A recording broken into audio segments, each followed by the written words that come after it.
Subscribe करें और दबाएं बेल आइकन ताकि कोई खबर रह न जाए।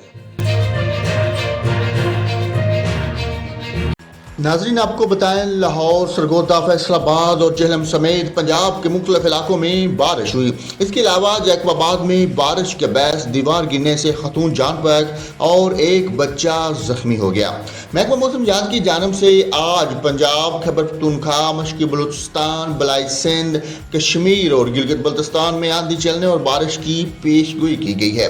पंजाब में मियांवाली, बखर, लिया, टीजी खान, मुल्तान, रहीम जद खान, बहावलपुर, राजनपुर, खीता पोठार, मरी, गिलियाद, गुजरांवाला, सियालकोट, नारोवाल, लाहौर, शेखुपुरा, ननकाना साहब, फैसलाबाद, जंग, टोबा टेक सिंह, सरगोदा, साहिवाल, कुशाब और बहावल नगर में आंधी और झक्खड़ चलने के अलावा गरज चमक के साथ बारिश का इम्कान है। इस दौरान चंद मकामात पर सालाबारी का भी इम्कान है।